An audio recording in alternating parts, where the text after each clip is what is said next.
Este proyecto ha sido ganador del Fondo de Fomento Concursable para Medios de Comunicación Audiovisual, un mecanismo de fortalecimiento de la pluralidad de voces y subsidiado por el Ente Nacional de Comunicaciones, bajo la licencia del Creative Commons, Atribución Compartir Igualdad 4.0 Argentina. Lo primero que diría es gente, personas, ¿no? Por supuesto que eso tiene mucho que ver con la primera vista que uno tiene de este conurbano, que es siempre un territorio superpoblado, ¿no? La otra cuestión diría vínculos, esto tal vez por la experiencia personal. Para mí el conurbano tiene que ver con los vínculos. Yo sigo teniendo después de muchísimos años mis vínculos más fuertes con mis compañeros de colegio, por ejemplo el conurbano, más los vínculos de vecindades. Bueno, se me ocurre mucho eso, posiblemente por las cercanías y por la cantidad de gente, tal vez esa sea la palabra.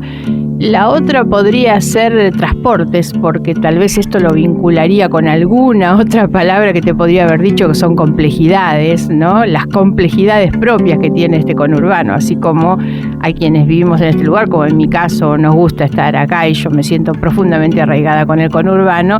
Sí hay que reconocer cuáles son nuestras complejidades, una de esas tiene que ser siempre con los transportes, ¿no? Suena conurbano. Suena conurbano.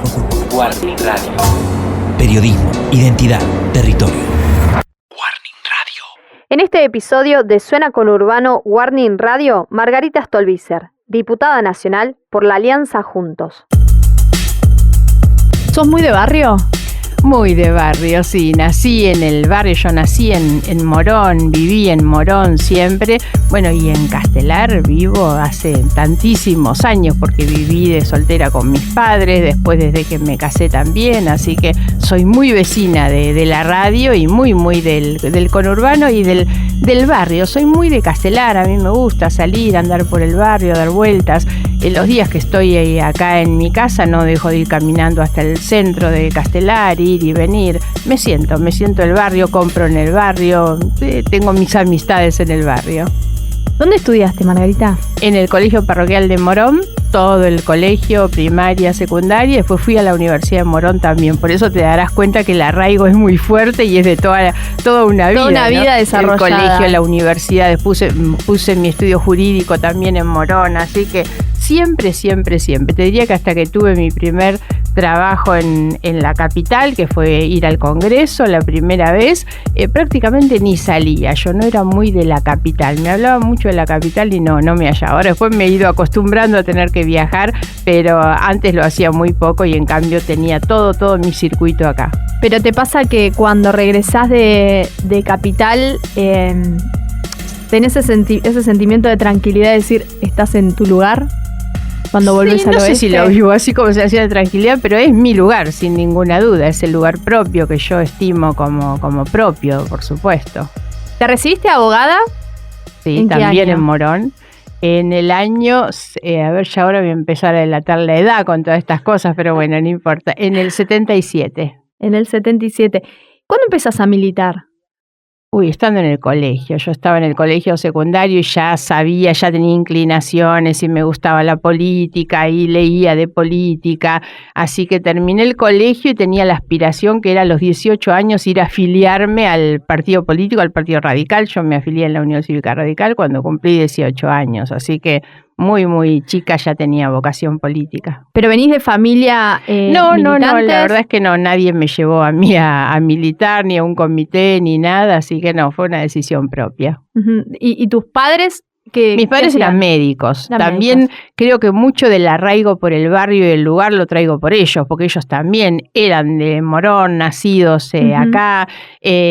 Bueno, los dos tenían su actividad profesional, los dos eran médicos con sus consultorios. Mi papá y mi mamá, los dos médicos del Hospital de Morón durante toda su vida. Hasta el mismo día que murieron, los dos eran médicos del Hospital de Morón. Así que nosotros, digamos que fuimos como alimentando todo ese sentimiento que puedo tener hoy yo, sí, por tradición también familiar. ¿Y qué especialidades tenían tus papás? Mi papá era ginecólogo y obstetra, a tal punto que hizo los partos de mi mamá cuando nacimos mi hermana y yo. Ah, tremendo eso. Sí, toda una historia.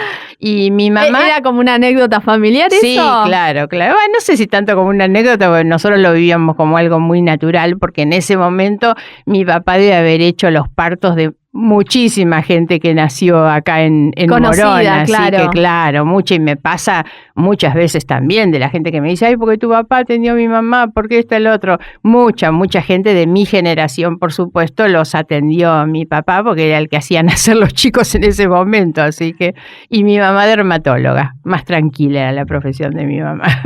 Qué fuerte eso, digo, pensando en el rol de tu papá, ¿no? Bueno, tu mamá la gestó a vos y a tu hermana y tu papá las debe trajo, haber ¿no? sido un momento fuertísimo, por supuesto, claro. ¿Y por qué no solo como dato nomás, mi hermana también es del barrio y vive a 5 cuadras de distancia, también en Castelar, ella es veterinaria, pero también se quedó en el lugar y sigue viviendo acá en Castelar igual que yo. Y bueno, vos tenés 3 hijos también, toda su vida, el desarrollo acá en el...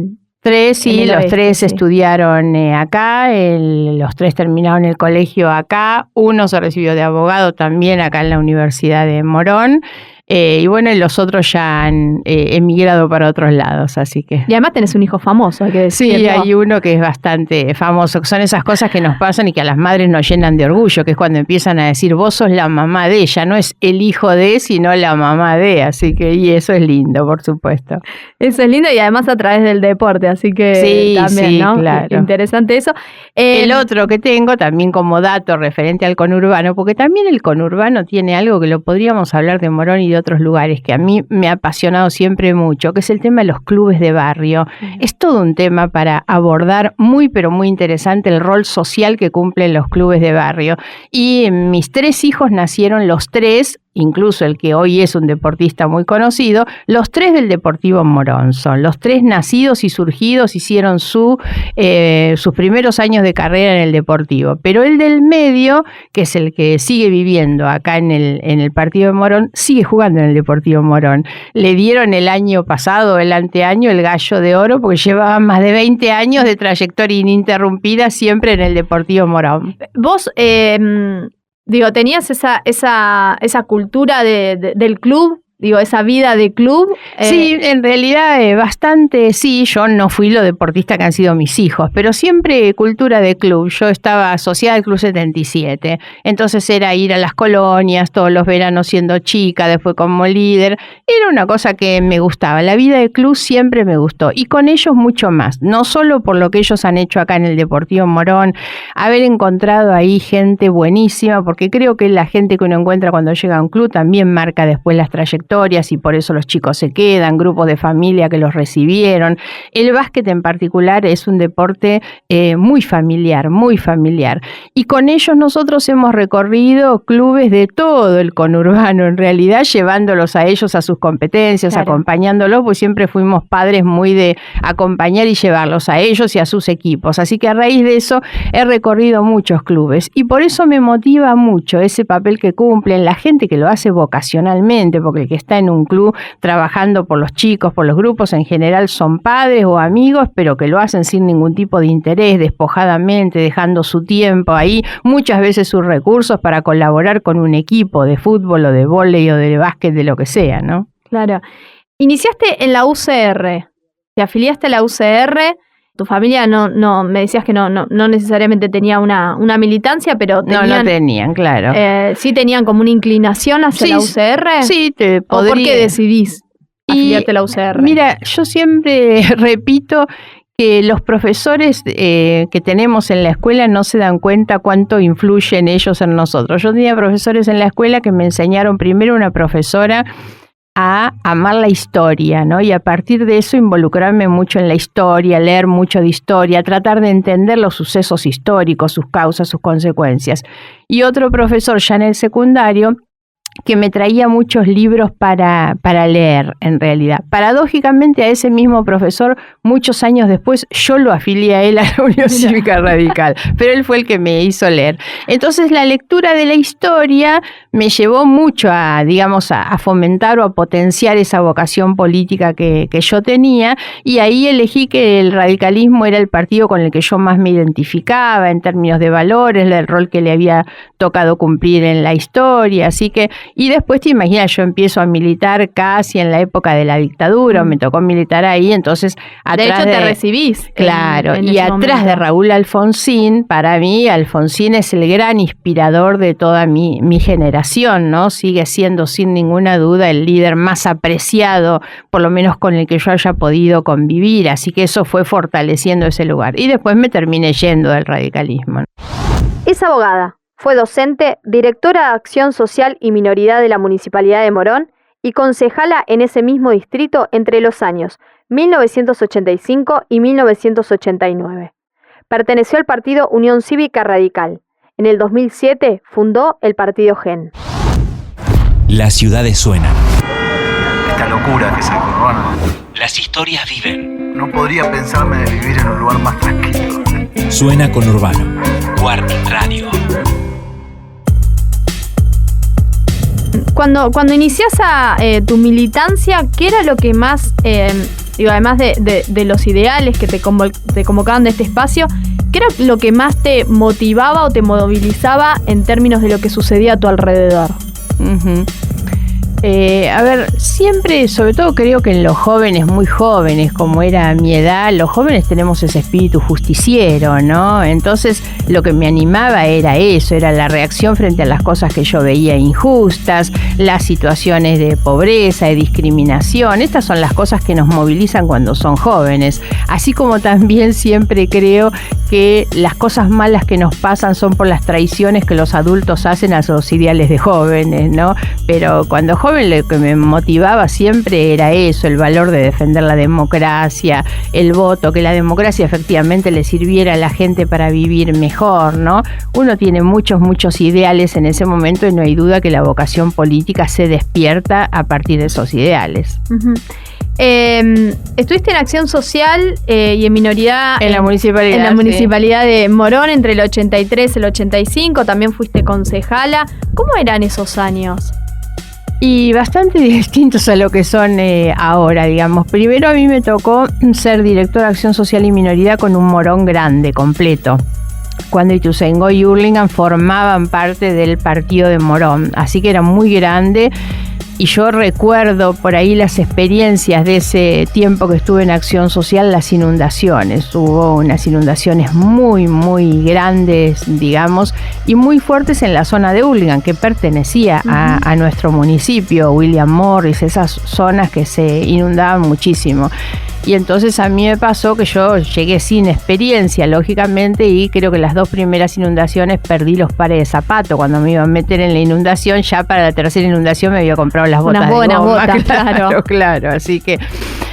pero bueno, en ese sentido para mí fue una experiencia muy importante, una experiencia de gestión. La gestión es el día a día en realidad, ver cómo tratar de ayudar y de resolver cosas. Hicimos una primera experiencia bastante novedosa en ese momento. Recordemos que estábamos recién saliendo de la dictadura, que fue la instalación de un jardín maternal con participación comunitaria en una sociedad de fomento en Villa Mitre, en Villa Tesey, que era darle vuelta el rol a las sociedades de fomento en ese momento, que habían estado más para otra cosa y nosotros la poníamos al servicio, capacitábamos a las madres para que fueran cuidadoras, a las chicas del último ciclo de colegio secundario, algo muy novedoso para aquel momento. Hoy obviamente que no lo sería, en aquel momento era muy fuerte, así que esa experiencia para mí fue muy enriquecedora. Y después los 4 años que estuve en el Consejo Deliberante, 85-89, con diferencias muy marcadas a lo que es la política hoy. En ese momento prácticamente la división eran radicales y peronistas, había algunos bloques más pequeños, el partido intransigente creo, pero lo cierto es que lo fuerte era eso. Sin embargo, no existía la polarización, la grieta, la confrontación como se ve hoy. Había un marco de convivencia totalmente distinto. Y en ese marco es que incluso me tocó protagonizar un episodio que marcó mucho a Morón en ese momento, que fueron los inicios del 89, que fue la primera destitución del intendente Rousselot, que se hace a partir de digamos, una mirada compartida por peronistas y radicales. No fue una movida de la oposición contra el intendente peronista, sino más bien al contrario, digamos. Y eso también sí, era mucho. Una necesidad de terminar con una gestión que no estaba haciendo bien, ¿no? Exactamente. Pero bueno, lo que digo es que había un nivel de diálogo, de convivencia que no se ve hoy en la política.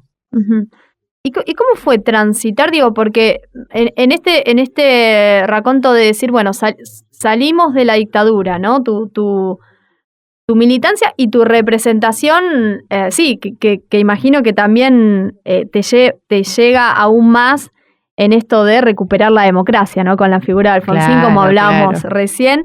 Empezar a acercar al Estado, a otro tipo de Estado, a la comunidad, la institución de Rousselot.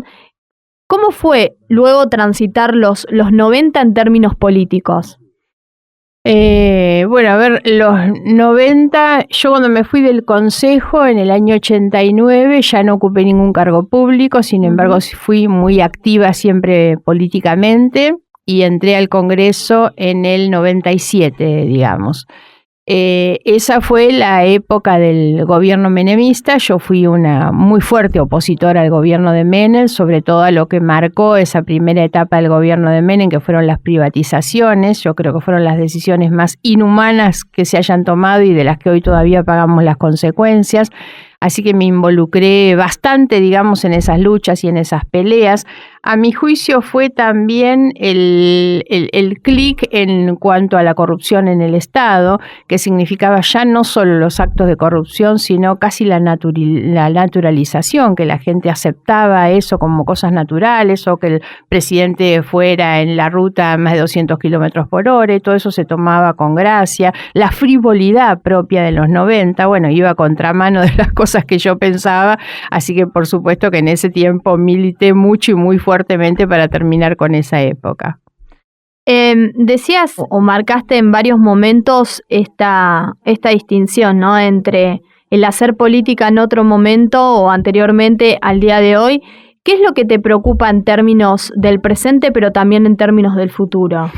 Bueno, mucho en relación a esto que te decía antes, el altísimo nivel de confrontación política que impide diálogos, acuerdos, digamos, y lo rentable que esto es en términos electorales. ¿Por qué lo digo? Porque quienes intentamos cosas distintas, que fuera ir por una vía que no estuviera dentro de los límites de la polarización, no nos ha ido bien. ¿Qué quiere decir? Que la gente está mucho más conforme con las posturas extremas que con las posturas intermedias, y por eso es que eso no se acaba, porque el político termina respondiendo al incentivo de su voto, que es acompañar lo que la gente quiere. Yo creo que la existencia de una polarización política tan alta responde a que hay una sociedad que está también muy polarizada, y esto se explica también por los fracasos de la política, porque la gente siente obviamente que la política ha fracasado en términos de respuesta a sus demandas y a sus necesidades. Entonces los enojos la llevan a esos niveles de confrontaciones. Esas son las cosas que más me preocupa. Desde el punto de vista de la política, desde el punto de vista de lo social, bueno, los altísimos niveles de pobreza, de indigencia. A mi juicio también algo que acompaña todo esto es el proceso de deterioro cada vez más grande de la educación, del sistema educativo, de los contenidos que tiene la educación, y cuando miramos hacia atrás, los años de mayor prosperidad económica de la Argentina fueron los años en los que nuestros datos de educación, resultados en materia de educación eran los más altos. En algún momento Argentina supo estar en los primeros niveles, digamos, dentro de nuestro continente, y hemos perdido esos lugares, y bueno, casi en simultáneo fuimos perdiendo también en términos de productividad, empleo digno. Hay una cantidad de cosas que, bueno, va como todo demasiado relacionado. ¿Te toca hoy recorrer el conurbano más allá de la zona de Morón? Sí, la zona Morón. Sí, Castelar. siempre lo he hecho. La verdad es que trato que el ejercicio de mi papel como representante cumplirlo de esa manera, que es salir, hablar con la gente, andar, compenetrarme de los problemas que hay. El mejor sentido de la representación es que nosotros hagamos y digamos en el Congreso aquellas cosas que responden un poco a lo que la gente nos plantea. Así que por supuesto que eso también lo hago de manera ¿Y cómo lo ves? ¿Cómo ves el clima en el conurbano? Y no me gusta el clima por esto que te decía.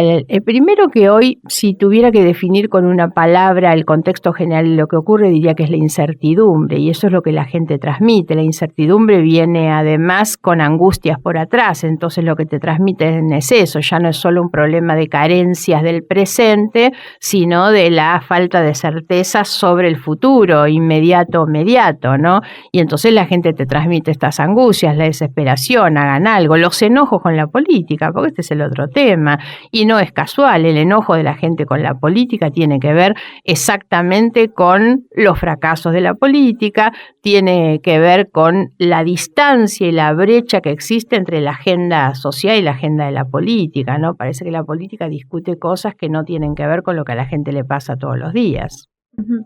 Y esto que se mencionaba hace unos días, ¿no? A propósito del intento de magnicidio de la vicepresidenta, ¿qué lectura haces vos de eso? Y si en esto que venimos charlando de la figura de Alfonsín, la recuperación de la democracia, estos acuerdos que vos decías que en tus inicios a nivel local, en la gestión municipal, se podían establecer más allá de las pertenencias partidarias, esto que se viene diciendo de el pacto de la democracia se ve afectado. ¿Vos lo considerás de esa manera?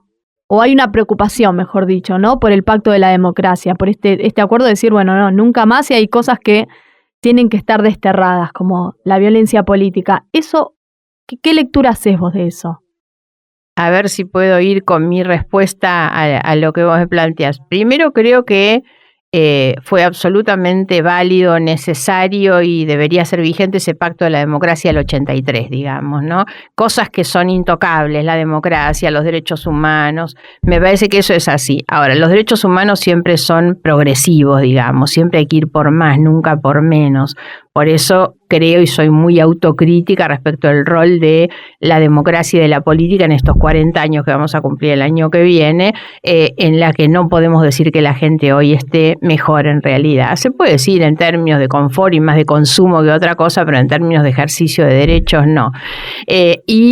Hoy, obviamente que la preocupación es ver las dificultades que hay para encontrar otro pacto de la democracia. Ojalá pudiéramos encontrarlo, ojalá el episodio hubiera servido para eso, pero no, evidentemente no sirvió para nada y está a las claras que el presidente cuando tuvo que convocar, convocó a sus amigos y no convocó a la oposición. Él tendría que haber hecho, aprovechamos, en este marco de conurbano y del ciclo del conurbano vamos a hablar también de esto, pero ¿crees que tendría que haber hecho un llamado, así como, mucho ¿te acuerdas cuando fue la pandemia que se juntaron? Claro, bueno, vos fíjate, mira, vos das un ejemplo claro. La pandemia mostró al presidente en su nivel más alto de imagen pública, de intención de voto, de todo. Él, y también Larreta, porque en ese momento se juntaban, Kicillof también, daban una imagen de tranquilidad a la sociedad que hemos perdido. Y de vamos para el mismo lugar. Claro.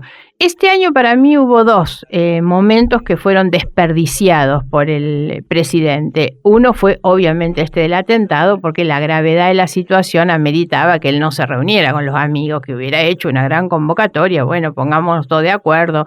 No sé si con la ambición esta de un nuevo pacto de la democracia, pero por lo menos decir, lo que hagamos lo hacemos en conjunto, digamos, ¿no? La masiva movilización que se generó sí reunió a amplios sectores políticos. Digo, la izquierda estuvo ahí presente también. Claro, por eso, pero no a la oposición, no se convocó a la oposición nunca, y yo más que en una movilización pienso en una cosa más institucional. El presidente convocó a algunos sectores, digamos, pero no convocó a la oposición, lamentablemente no se hizo. Y otra cosa que te iba a decir, que para mí fue otra oportunidad desperdiciada este año, fue el momento en el que se discutió la negociación con el Fondo Monetario. En ese momento el presidente tuvo, yo digo que un golpe muy fuerte cuando le renuncia al propio presidente de su bloque y la mitad de su bloque le da la espalda y no acompaña. La oposición decidimos acompañar y darle al presidente los votos que el presidente necesitaba. El presidente sale fortalecido con una ley votada en la Cámara de Diputados por más de 200. Es un número muy fuerte. Para mí esa era la oportunidad para decir, avanzamos en el acuerdo con el fondo. ¿Cuáles son los próximos 3 temas que vienen en los que podemos acordar? ¿Qué 3 temas tenemos que poner en discusión? ¿Será una reforma del sistema impositivo? ¿Será una reforma en la educación? No sé qué cosas, pero decir, a ver si podemos acordar algo de esas cosas que no son para resolverlo del día a día, sino lo que se llaman las políticas de Estado, que son las que se acuerdan entre los sectores que piensan diferente y se sostienen a lo largo del tiempo. Ese era el momento y me parece que también se desperdició esa oportunidad. El partido GEN, Generación para un Encuentro Nacional, se originó durante el proceso de las elecciones presidenciales de 2007, cuando un grupo de dirigentes de la Unión Cívica Radical de la provincia de Buenos Aires, liderados por Margarita Stolbizer, rechazaron apoyar la candidatura presidencial de Roberto Lavagna y establecer una alianza electoral, Una Nación Avanza. Búscanos en @FM en Tránsito en todas las redes. En Spotify como Suena con Urbano Warning Radio. Y en www.comunicacionsocial.org.ar.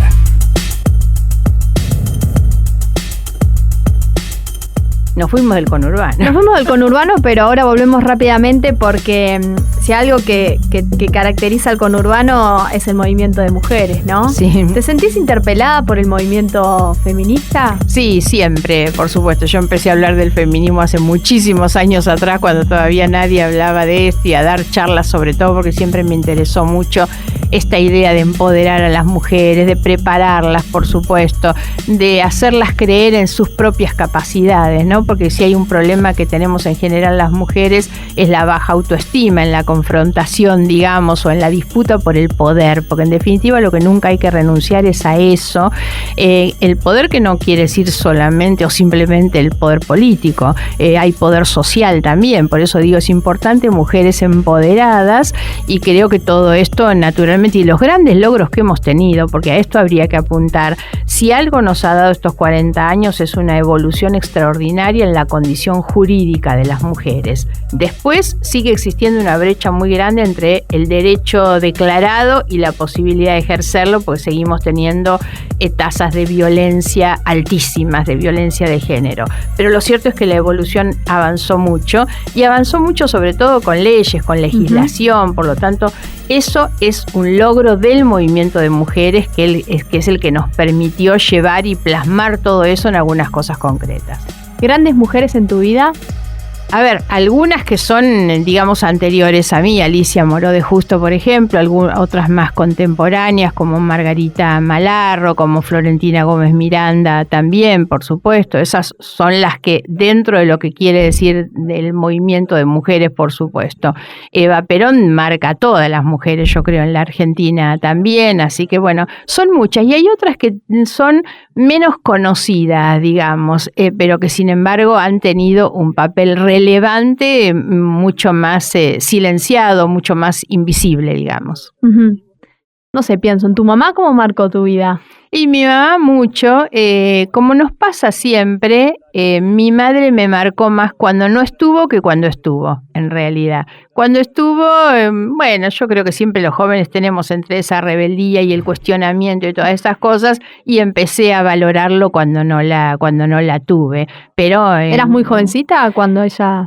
No era tan joven cuando ella falleció, pero estoy segura que la empecé a valorar después y no cuando ella estaba. Así que yo perdí a mi mamá en una situación trágica, además, entonces todas esas cosas te revuelven mucho. ¿Y por qué no hice a tiempo? ¿Por qué no dije a tiempo? Muchas cosas, pero por supuesto que me marcó. Mi mamá era una persona que salía a trabajar a las 6 de la mañana y realmente se ocupaba de todas las cosas. Era una mujer, yo estoy convencida, muy empoderada en eso. En mi casa, era médica, ¿no? Por eso digo, en mi casa nosotros aprendimos eso, que era cómo ellos coexistían, cada uno pudiendo desarrollar desarrollar sus propias carreras, sus profesiones, ¿no?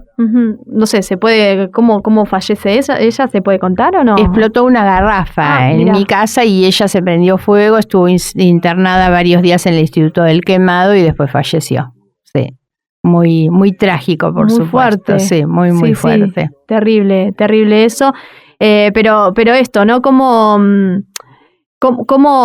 me parece que eso, cuando mujeres ocupan lugares hasta esto, estratégicos en la salud, en la política, ¿no? Claro. Me parece que son ejemplos también. Sí, totalmente, y creo que es muy importante sobre todo reconocerlo cuando dan peleas o dieron peleas en tiempos en los que no era fácil en realidad, cuando también la distinción venía por el lado de que eran las únicas que abrían puertas entre medio de los varones. El caso de mi mamá, yo tengo la foto de ella en la facultad, era una de las pocas mujeres.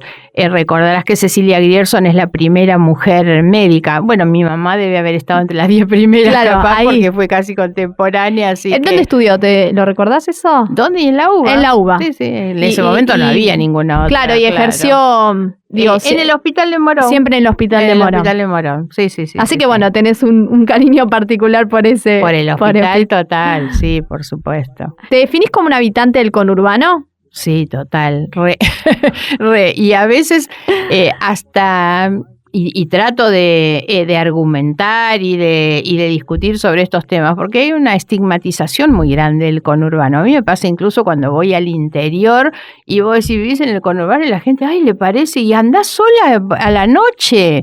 Sí, yo vuelvo sola a mi casa a la noche y no tengo ningún problema. La gente cree que vivimos no sé en qué mundo, ¿viste? Hay una estigmatización muy fuerte, como que todo pasa acá, que acá no se puede andar por la calle. Y yo creo que hay que discutir sobre esos puntos. Yo no digo que no tenemos la tranquilidad de Tapalqué o de General Guido, pero la verdad es que tampoco vivimos en un mundo donde no se pueda. Yo salgo, voy caminando, a tomar el café a un lado, a otro. Pasan cosas buenas en el conurbano. Sí, por supuesto. Yo me siento muy del conurbano. Bueno, te imaginas que son tantos años acá. Vos sabés que te cuento algo como anécdota, pero que a mí me marca mucho. Yo cumplo este año 50 años de egresada. Y yo sigo teniendo como un grupo de pertenencia muy fuerte, el de mis compañeros y compañeras de colegio. Con un grupo de mujeres hemos mantenido relaciones siempre, pero este año, como íbamos a celebrar los 50 años del Parroquial de Morón, armamos un grupo de WhatsApp donde somos 46 y entonces nos hemos venido reuniendo todos los meses y empezamos, la primera reunión se le ocurrió a uno y decir, ¿por qué no vamos a Delva, la pizzería de Morón, claro, que era el lugar donde nos reuníamos con la vieja Delva cuando salíamos del colegio? Que queda ahí nomás. Bueno, y fue ahí, a partir de ahí nos hemos estado reuniendo todos los meses en algún lugar, en la confitería acá en Hoy estuvimos el último mes, siempre, y ahora vamos a tener este mes, a fin de mes, nuestra celebración de los 50 años.